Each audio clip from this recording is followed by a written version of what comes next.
Hi,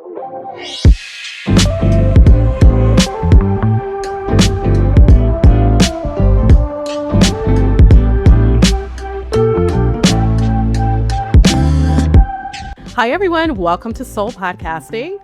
My guest today is Kelly Schuknecht, and she is a marketing strategist and thought leadership expert with nearly 2 decades of experience helping entrepreneurs and professionals elevate their brand. She's also the founder of 2 Mile High Marketing, where she works with businesses to refine their messaging, grow their visibility, and create impactful marketing strategies. And she's a podcast host as well. Her podcast is Beyond the Bestseller, and she empowers women to share their stories and build thriving platforms. We're going to talk about all this today with Kelly. Thank you so much for being here today. Demetria, I think you pronounced my last name better than anyone who I've ever interviewed with on a podcast. So you did a great job. Oh, thank you so much. I feel so good about that because I was afraid I would mispronounce names, and I do mispronounce names often. So thank you. All right, Kelly. Well, you have quite a story to share. I want to get straight into your origin story of how you started your business. So tell us the name of your business, and then kind of what inspired you to get into what you're doing today. What do you do? What's this all about? And then just share kind of the messy middle of how things turn out the way they did, but the in-between, because we know as solopreneurs, things are not always easy. It's not glamorous. So how'd you get where you are today? For sure. Yeah. So 2 Mile High Marketing is the name of my business. And it was something I dreamt up 2 years before I lost my job. So the company that I was working for was acquired, and I had this just gut feeling that I was going to lose my job. And so for a couple years, I was dreaming about starting my own thing. I was thinking about what was next for me. I had come up with the business name 2 Mile High Marketing because, of Denver as the Mile High City. I live up in the mountains, so a couple hours west of Denver, in an area where we're at 2 miles high. So it was, it made sense at the time. Actually, after I launched my business, I realized how often I would have to explain that I was not a cannabis marketing company, but that would have been a good name for that too. But yeah. But I enjoy telling the story of where the name came from every time I go out and give a presentation somewhere. I just, make sure I clarify. But anyways, so I kind of hinted already at where I was going with the start of my business. So I was laid off on October 31st, 2024. And the funny thing is I had actually done a photo shoot with a friend. So whenever you see my headshot of me in a pink suit, that was a headshot I did on October 30th. I was wanting to step up my brand and this personal brand that I had that had nothing to do with my job. I was like, okay, I need to have headshots. I need to be thinking about, how I'm going to appear in this business I want to create. Right. And literally the next day I lost my job and I was like, okay, it's time. It's time to do this. Right. Yeah. Yeah. It had the stars were aligned for you. You were already getting prepared mentally for this shift in your life. Absolutely. Yes. So, and I think it's a good point because I think that I had a really head start mentally, right? Because I had been thinking about it for 2 years and I was literally preparing. I was like, I need to have good headshots on my website, not just things that photos I'm taking of myself on my phone. Right. And so I was preparing and on day one, I was still like, I don't know what this is going to look like. Right. And so I started having a lot of conversations with people and just getting my head around what I was, going to do in this business. Dreaming about it and actually implementing it are 2 very different things. For sure. Right. Right. We're all daydreamers. We love business owners. We love thinking about the future and planning but the actual getting the work done, that's the hardest part. Yeah. Yeah. And making the decisions that, because I did have to say, okay, here's what we offer. Here's what we need, here's what's on the website. Here's pricing, right? Like those Right. things that like I need to know what I'm telling people when I am lucky enough to have a sales conversation. And so I made those decisions very, very quickly at the start, and Mhm. not everything was perfect, right? Like there's adjustments I had to make over time, but I think the biggest key at first was making those decisions quickly, acting as quickly as I was capable of. You end up getting pulled in a million directions, but yeah. And so what I decided to do with my business was taking my 20 years of experience. I had worked for 10 years in publishing, Mhm. had kind of a personal brand around kind of just writing, publishing. I had some kind of author clients that were just like a side hustle kind of thing for me that I always kind of dabbled in that area, even though I had not been in that world for a few years. And then I had the second half of my career was in marketing. So I built a marketing team. We worked for a thought leader who we helped position as the thought leader in his industry. And I thought, you know what? I want to help other people do what we did for my former boss. Wow. And so I created kind of a service package that was helping business owners develop their thought leadership platform, getting speaking events, getting podcast interviews. Uh, Podcasting helps you kind of get your message down.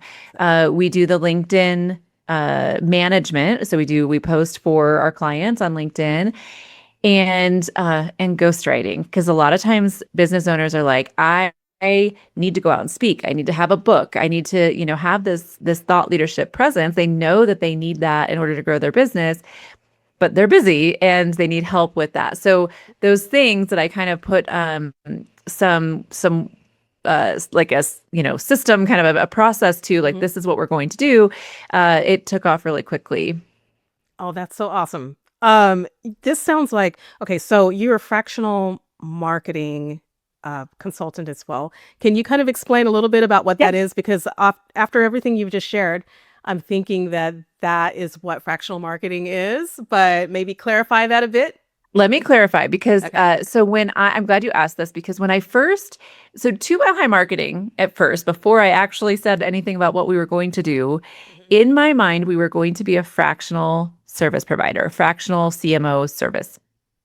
Now, if you don't know what that is, it's uh, businesses who, it's like they need more help with marketing, but they can't quite afford to hire a CMO. So they're big enough they can hire help in marketing, but they need it to be fractional. They need it to be part time and not a full time person with benefits and all of that. Right. So that was what I thought I was going to do. But when I really had to decide what was going on my website and how we were positioning ourselves, um, I I created this speaker elevation package. So what I talked about with thought leadership development is what I call it a speaker elevation package. So it's a very specific offering that we do. Mhm. We also do outsourced marketing, and I call it outsourced marketing rather than being a fractional CMO, because I think for smaller businesses, they see that as like, I don't need a CMO. I just need help getting stuff done, right? Like, it's so my team is more of an outsourced marketing. We help with that. So it can be very custom to the business and what they need. So we have clients where they're doing their own podcast, and we're helping with the production of it and the release of that. And we're helping with maybe their newsletters, their social media posts outside of Right. LinkedIn, those kinds of things. So all of their marketing needs generally that they need online. Yeah. And Yeah. content like blog posts and, Yeah. yeah, those types of things that they, again, know they need to be doing. They just don't have the time to do it. And so they can outsource it to us. So we do those two things. And often when I'm on podcasts, I talk specifically about the speaker elevation plan so that I don't overwhelm people with all of the information, right? And that's key to marketing, right? Is make it clear so people know how you help them. But the reality is we do more than just the speaker elevation plan. We do the outsourced marketing as well, and we have some clients in that area where we help with whatever they need. Exactly. Okay, that's awesome. And it's very clear what you do. You do a lot of things, but there's the specific things that you can help with that, that we might have needs that we don't know where to go to. Well, Kelly and her team can offer all of these things. And so I'm wondering what, as far as podcasting, I'm really interested in that part because I know you started a podcast and I'd like to hear your story about that, how you got into that, and then also how you're helping podcasters. Yeah. One of the first things I did when I started the business is I knew I needed to have a podcast because I needed to have content. I needed to, podcasting helps you with refining your message. It helps you with networking. I mean, I meet so many great people just like doing these interviews, you're just connecting with people. And so I wanted to have a podcast that was featuring women thought leaders. Now, I don't only work with women in my business, but that was just something I was passionate about. I wanted to help women spread their message. So I feature female authors of nonfiction books. Wow. Not exactly directly tied to bringing in clients because that's not the purpose of it. It's again for the networking, for the content, for helping women through their writing and publishing journey. So I started that as in my business content and for just constantly refining your message. You learn through being on a podcast what questions people ask you, what they're interested in. And it helps you with, if you're going to go out and be on stage, now you know what to focus your presentation on and what to talk about when you're up there. Absolutely. Absolutely. I think that's awesome that you came into podcasting with the idea of how this can be integrated into your business. And I just love that. Tell us the name of your podcast again, and just kind of I know you said that you bring on thought leaders and women who are writers, authors. And so what is the name of your show? Because we definitely Yes, want to it check it is out. Beyond the Bestseller. Okay. And the name of it for me was the story behind the name of it is I feel like there are so many people who write a book that it's not about becoming a bestseller. It's not about selling a million copies. It's about getting their message out. And so I ask them in every episode, what for you was beyond the bestseller? What was your purpose in writing this book and getting your message out?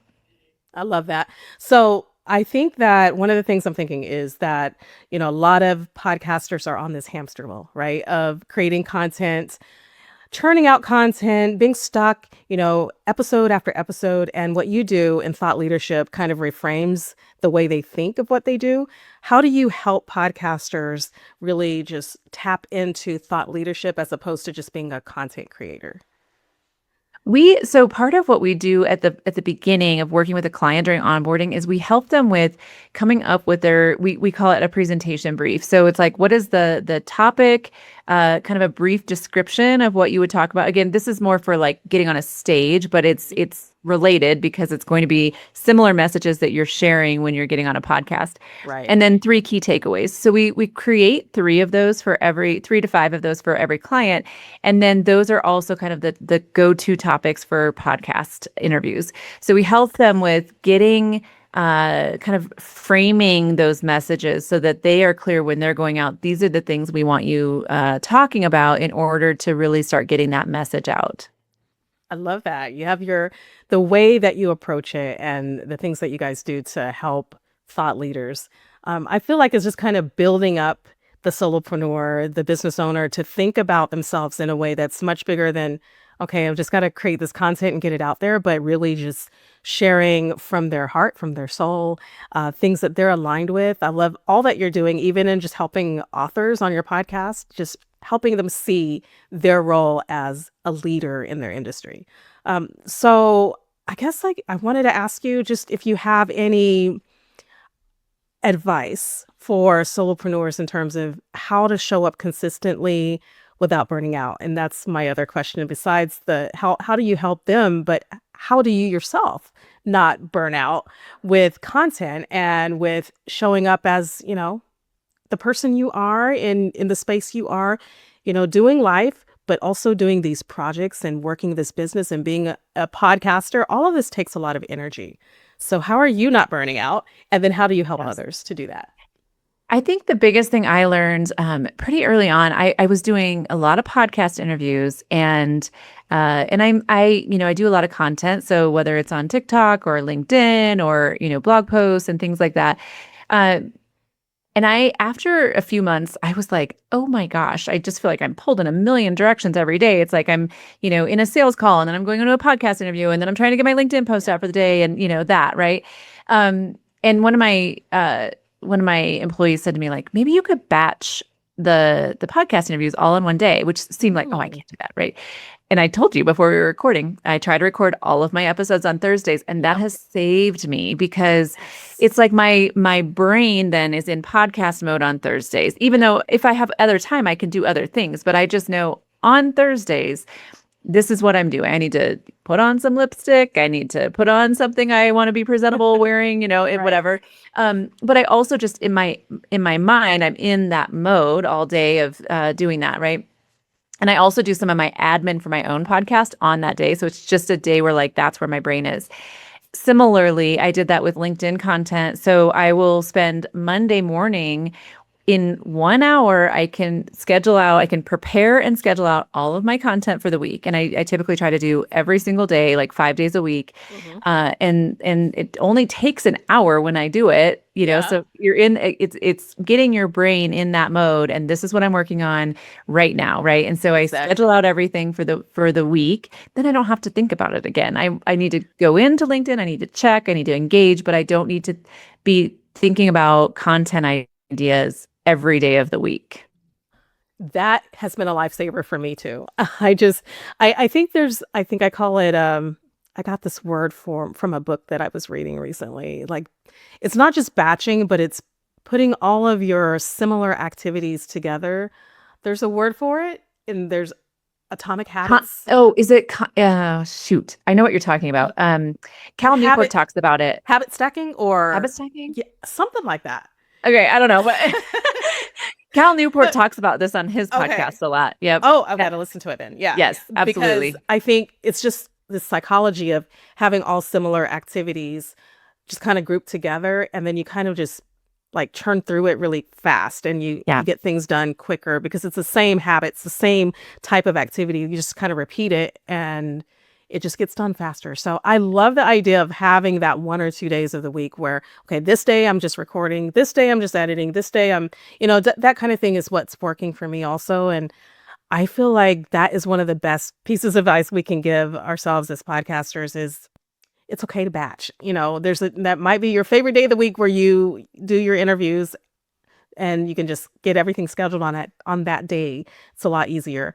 I love that. Would you tell us how we can listen to your show one more time, and then like how we can reach you for all of the things that you guys do for marketers? Yeah. So it's Beyond the Bestsellers, the name of the podcast. It's on every platform where you can watch or listen to podcasts. It's also on YouTube. So Beyond the Bestseller.